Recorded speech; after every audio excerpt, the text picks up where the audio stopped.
Well, here I am talking into a microphone. God knows why you're listening. I'm Marcus Antebi, and I'm practicing my my solo talk shows. We have a show called The Sherpa and the Schmuck. It's my friend Ralph Sutton and I. It's really fun. We talk about life and problems. Here, I'm really just looking to find a place to ramble on, and I appreciate if you listen and you enjoy it. I'll get better at this as time goes by. So I have about 6,000 pages of notes that I did in the last 12 months. And a lot of it's garbage. Some of it's actually interesting to me. I go back and read it and go, wow, that's okay. You know, you're getting some interesting points on paper that may be beneficial later on if I try to put together this book project that I'm working on. And I talk in my writing, I write a lot about my life, my problems, mistakes that I've made, a lot of the successes that I think that I've had in life, and just also coming to a point where I feel like I'm able to integrate teachings that I was learning in my teens, my 20s, my 30s, and so on. I feel like I get clarity in certain areas of my life, and I think the measurement of that clarity really shows in my behavior. You know, what is it that I'm doing? And so my background in 12-step recovery is I'm 34 years sober. I got sober when I was 15. Spent a lot of years in AA, really immersed in it, worked the steps many times. And I think because I'm second generation sober, I think there's a part of it that's, it's in my DNA. And very early in recovery, because of my father and his attitude in recovery, I think I was very courageous in my ability to separate what I thought was valuable in 12-step recovery versus the things that I thought impeded progress within the 12-step rooms. So I think what today, I want to try to show the parallel between yoga practice, spiritual study, the work that the Dalai Lama does, and what AA 12-step recovery is, whether it's AA or NA or whatever 12-step room that you're in for whatever specific type of addiction. I think this stuff is really valuable. And so what I'm going to try to do is read some of the unedited writing that I wrote and then talk about that subject. And this is an exploration of my own work. So I wrote something yesterday, and I was actually really scared of it because I felt like I was talking judgmentally about someone who's revered and loved. It's the Dalai Lama. And I said, you know what, I'm just going to write this stuff and I'm going to try to talk about it and grow and learn. What I wrote was that the Dalai Lama, to the outside world, for me, when I look at him, I admire him greatly. I think that his mission to create world peace and to help end suffering is a perfect, beautiful mission.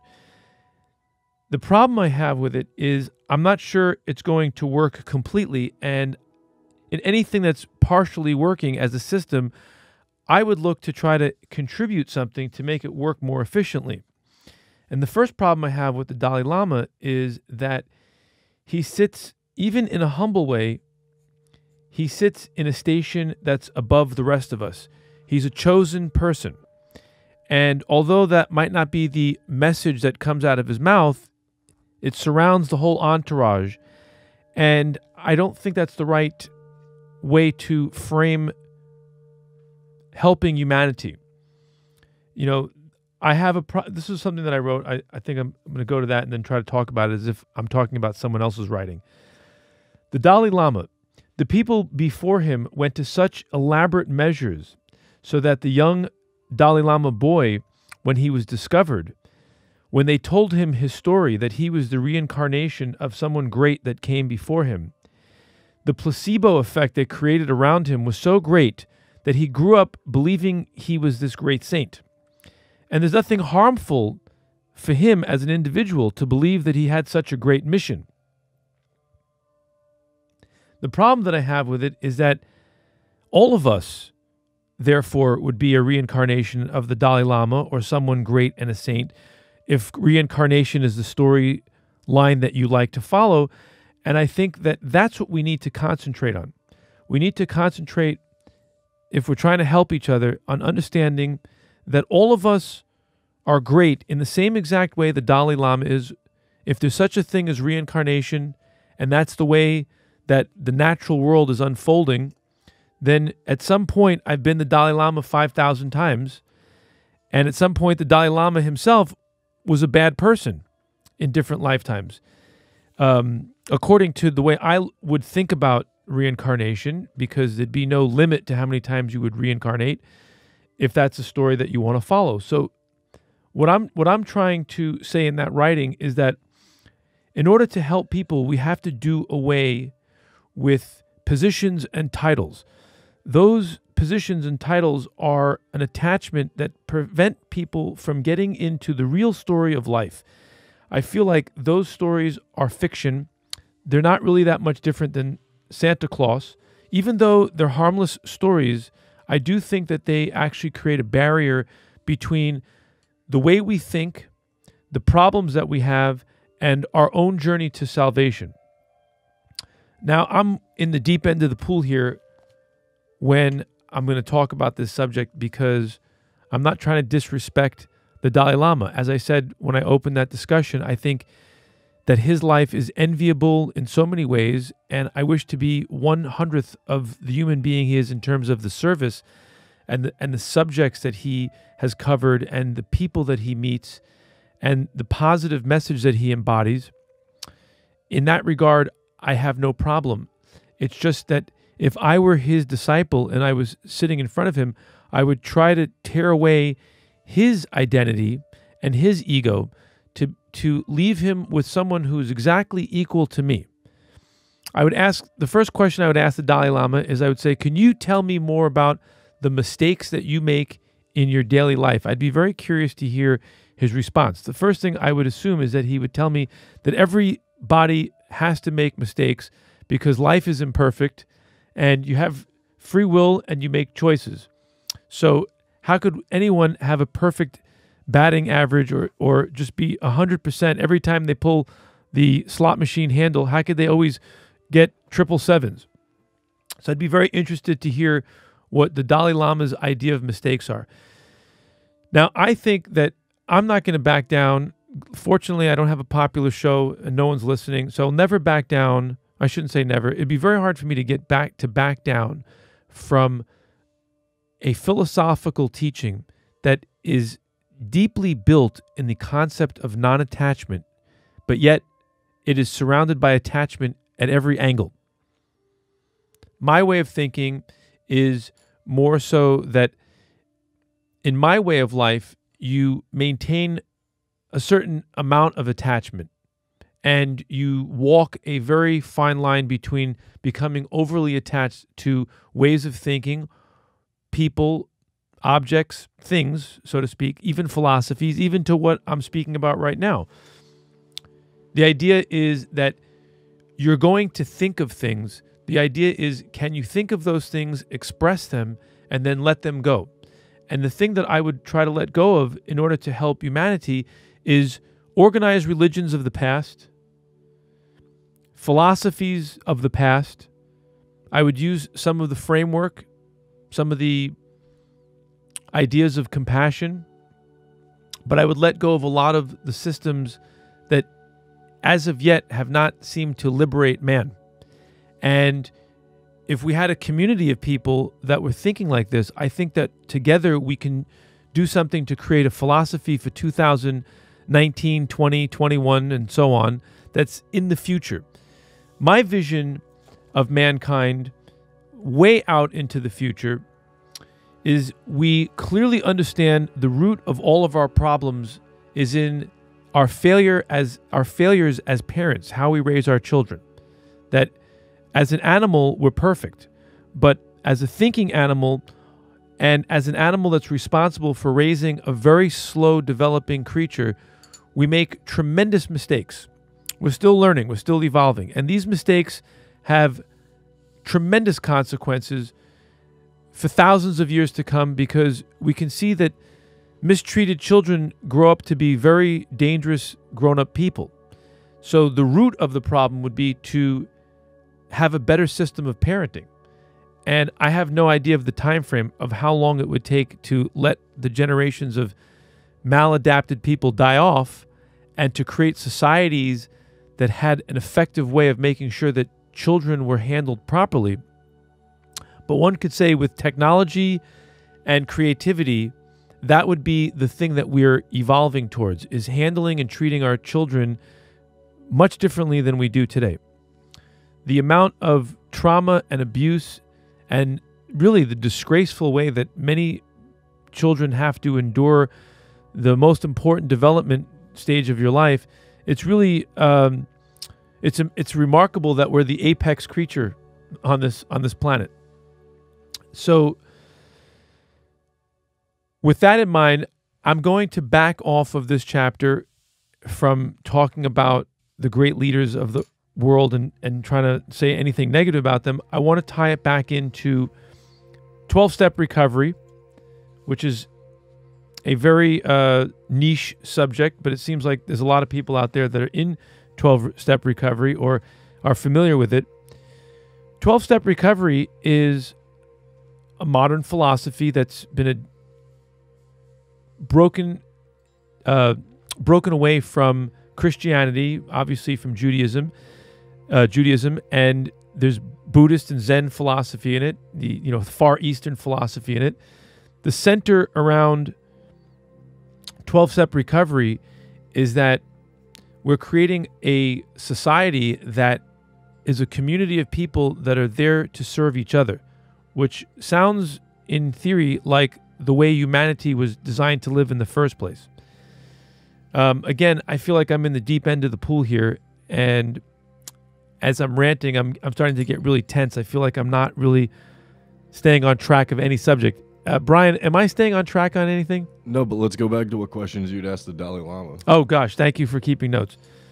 So the questions that I'd ask Dalai Lama are, what mistakes does he make? And then I would ask him a lot about himself and how he prevents himself from forming attachments that would make it difficult for him to maintain a space of enlightenment, such as over-identifying with the ego and basking in the glow of his arrival as the Dalai Lama and the amount of reverence he receives from the public. How does he not let that go to his head?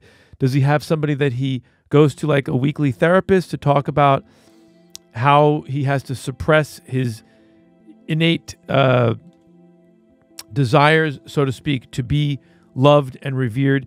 And since he's been doing the Dalai Lama thing for quite some time, does it interest him, as an example, to surrender his title and just put on a t-shirt and jeans and wander the earth as an ordinary guy and see what that brings? Probably not. Right. What would you do if you were That's in his Brian. situation? We showing pictures of you? Because now it's like a voice like coming in. Who's this guy? Yeah, let's see. You should have had yourself piped into the video. By the way, we're putting we have some underlapping music in this episode. I want to test out how it feels. I want to see if it's completely ridiculous. The reason I like it is because some of my heroes that rant and rave and babble, what makes it sort of listenable, or at least something really good to put you to sleep, is I like the music in the background.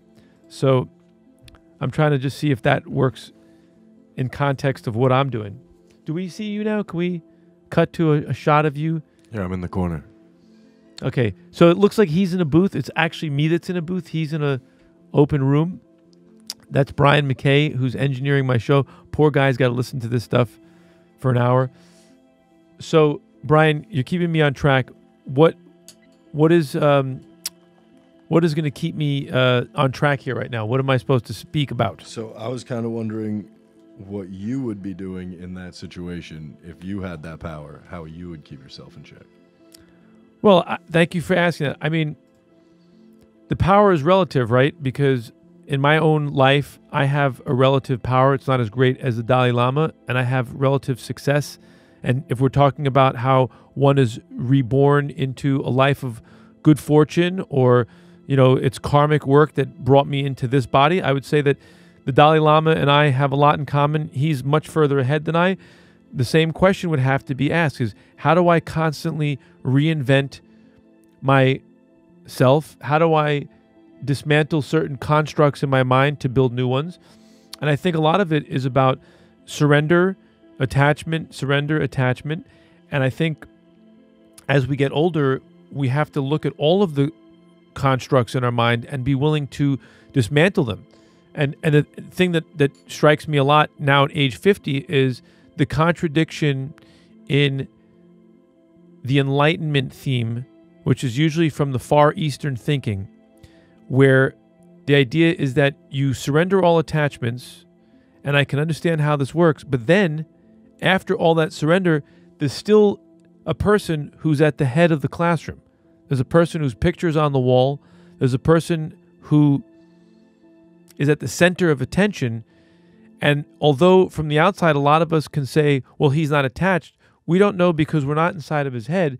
We can really only use logic and say, look, human nature is, if you get a lot of fame, so to speak, minus the fortune, there's going to be some attachment to it. And ultimately, if your goal is to jump outside of the loop of suffering and transcend the idea that you were born and that you die, which is at the heart of most Eastern philosophies, you really would have to surrender the identity and the attachment you have to the title, to the name. And the reason why a person can't do that is because the institution then, therefore, would be in jeopardy. So if the Roman Church or the Catholic Church, God, I'm going into terrible zones now, I'm going to be executed on the street. If the church or the synagogues, the temples, have the greater good of those who suffer in mind, then at some point it would seem logical that they would have to sell all their cash to become liquid, to use that money to immediately save someone who's suffering, that's going to lose their life today because of lack of food. I see no real justification why we don't do that, except we would lose in those institutions all the power. They would actually be at a big net zero afterwards. There might not be any place to worship. They'd be taking a gigantic risk that if all those institutions were to dissolve away, that the earth might, the human being, so to speak, might plunder back into chaos. And that doesn't seem to be on the right path of having a clear sense of acknowledgement to what enlightenment is. It's really not about any human being attached to the process of everyone else waking up. It's really about doing the work in the moment, which means the work right now is to save those who are suffering, those who are in the greatest need. So I have a problem with this stuff. I don't know if anything I'm saying is actually making any sense. It's a good ramble. I'm going to end the show on the ramble note because I don't necessarily like where this is going. Organized religion is bad is pretty much where it's going. I'm not saying organized religion is bad. I'm saying it needs to be thought through over and over again. And I think that there's no harm in, without being disrespectful to the philosophy or to the actual God that's being worshipped, there's no disadvantage for the people to break apart the parts that were written and designed clearly by man, and looking at what those parts are and how they service the people, not necessarily the religion itself or the individuals in that life that suffer. I'm being very vague in that. But what I'm saying is, in my opinion, religions mostly are set up to serve a handful of people. And the only other thing that they can serve is they become the institution which administers a certain type of teaching, and then the individual has to absorb that teaching on their own with the support of that church. But I don't think it's working. That's my observation. I feel like there's a lot of parts of it that are broken. And one would say, well, it's an evolution. It will take another 10,000 years before Christianity, Judaism, Buddhism as a religion, or any religion, it'll take another 10,000 years before human beings catch up to the teachings are able to use them wisely from every human in that system at that time. I don't think it's quite evolved yet. And with that note, I'll be wearing a hoodie for the next 15 months, hoping that no one executes me. But luckily, no one's listening. So I'm out. There's no name to this show. There's no purpose to it. And it's likely that everything I'm thinking right now, I'll probably think something differently in a few weeks. But thanks for listening.